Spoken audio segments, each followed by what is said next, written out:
Hermas here with part 2 of my Hugo 2 review.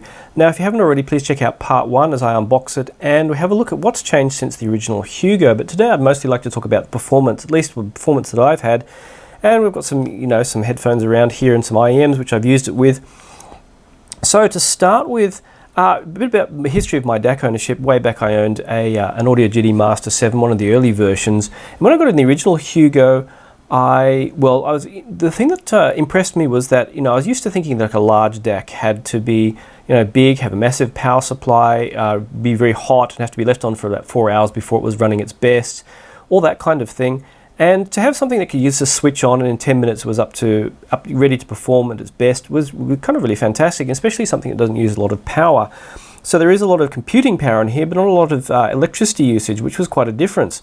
Now, since then, I was getting more with a good aftermarket USB to SPDIF converter. I was getting good results with the original Hugo, better than just using the USB straight in from a computer. And then, either a Schiit Audio Weird, you could say they're one-port USB hub, or, say, for example, an IFI iUSB 3.0.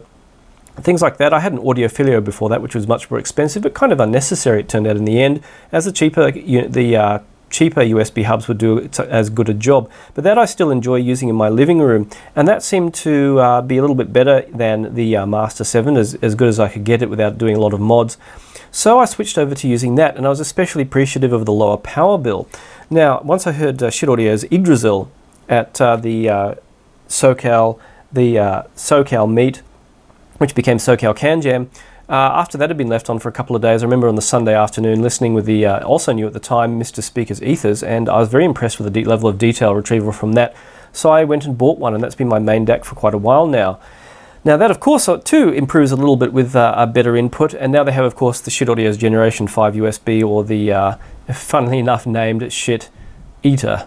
So with that, we've seen in all these DACs that the quality of the input seems to have a significant difference, and I'm glad to say at least on the Hugo 2 it's not as much. But the Yggdrasil was a step up, and the question you're probably all wondering now, was the Hugo 2 a step up? Yes, it is. Not as big a step up as from the original Hugo, or from the original Hugo to the Schiit Yggdrasil, but it's a step up all the same. But it's not going to be a step up in all circumstances, as I found trying with various headphones and other things. The other thing is, it is a headphone amp as well, which is something to be considered. So using it as a DAC or using it as a headphone amplifier, performance can be a little bit different. And that's something to keep in mind. But under the most optimum conditions I could get using the best headphones I have, and I found that the Hugo 2 was a little bit better. But let's go into some detail because that's important.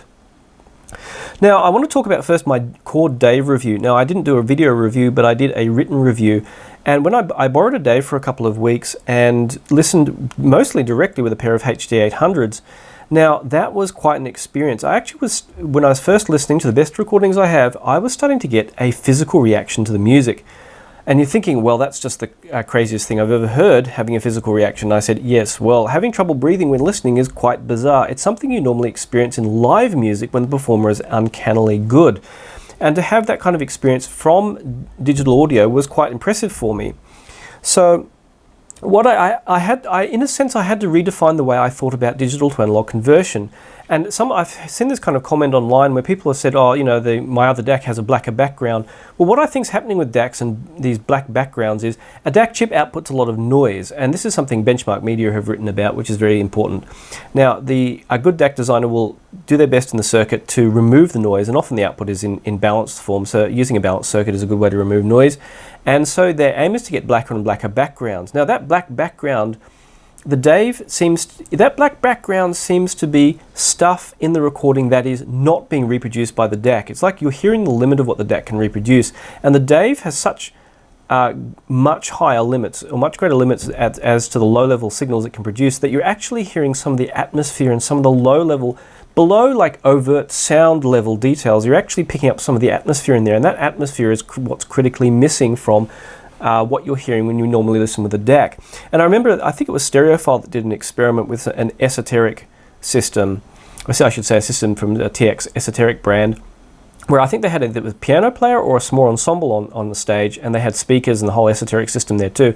They recorded the playback from the player or players and then played it back immediately through the system, and they said that the playback sound quality was excellent. You know, it was a top-of-the-line system at the time, but it seemed to be missing something. And I think the DAV has that capability of reproducing the stuff that's missing. And so why am I talking about the DAV? Well, the Hugo 2 has been called a mini DAV, and when I plugged the Hugo 2 in to the new stack system, the T8000 and SR009s at the Fuji Aovic Headphone Festival in Tokyo, I could pick up some of that magic from the Hugo 2 that I remember the DAV having. So that's very significant, because it's that particular magic that was what we're looking for from the Chord products. You know, if you plug them in, you think, oh, that's just music being reproduced. You have to sit down sometimes. It was more so with the Mojo and less so with the higher end products, and just listen to the music and you'll feel it.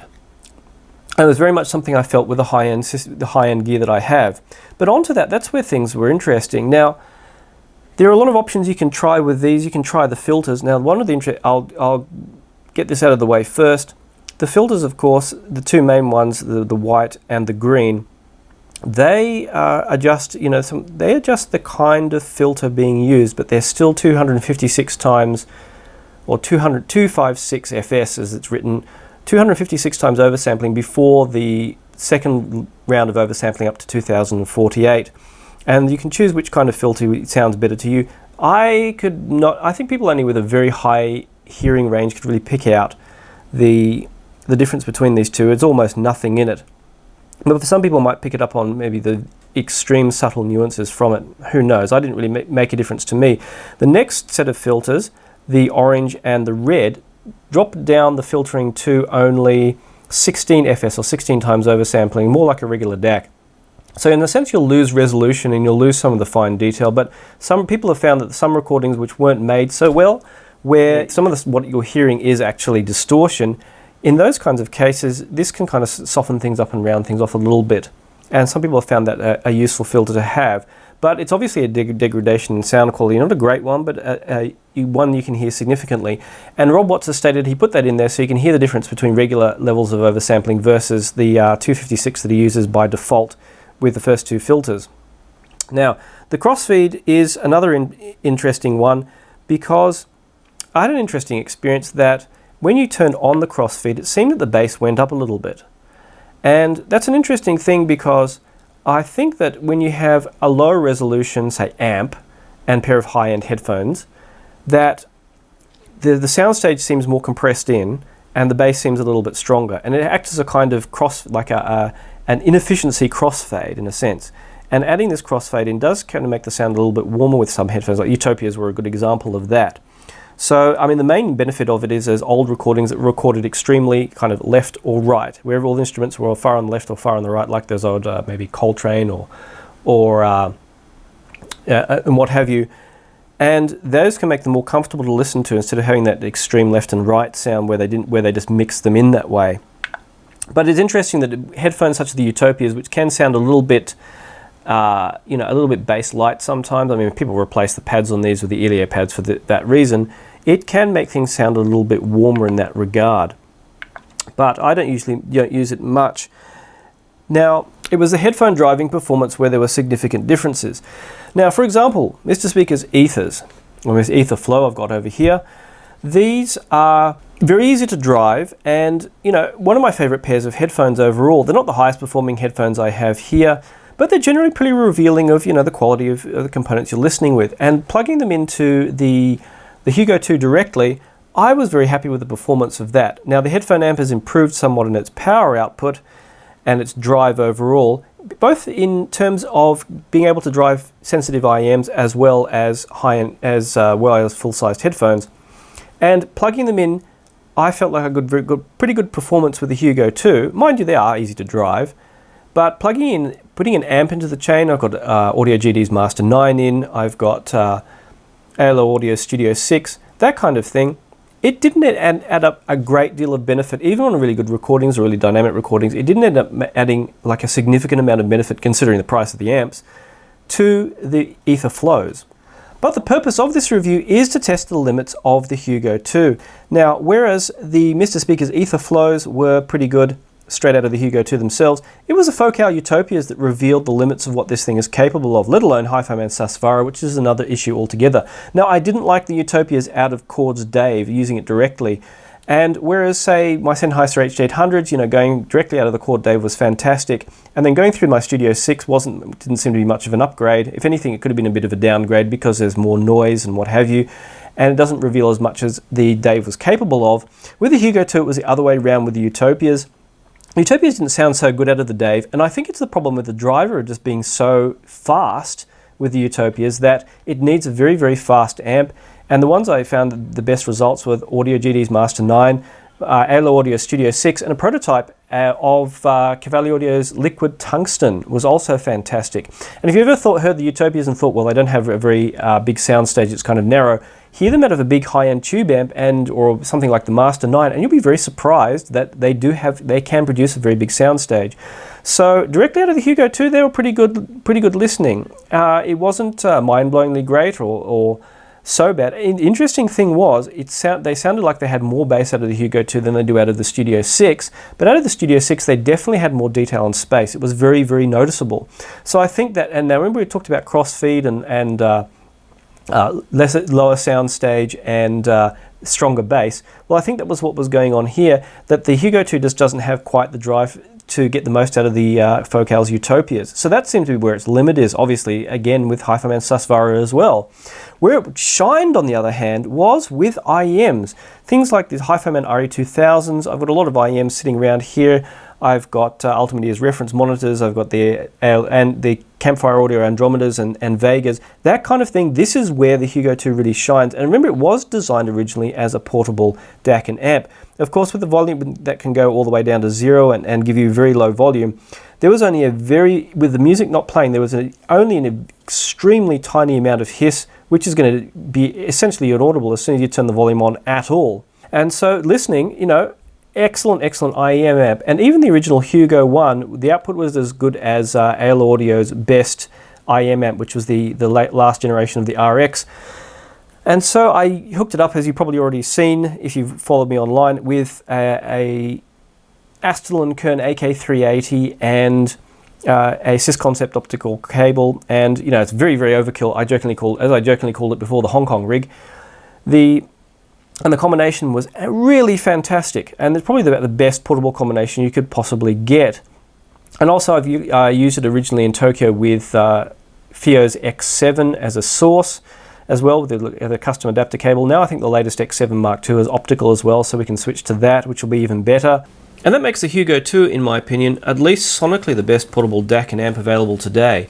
The main negative, of course, as a portable is that it's large, it only has a 7-hour battery life, and of course you need some kind of music transport to go with it, at least for now.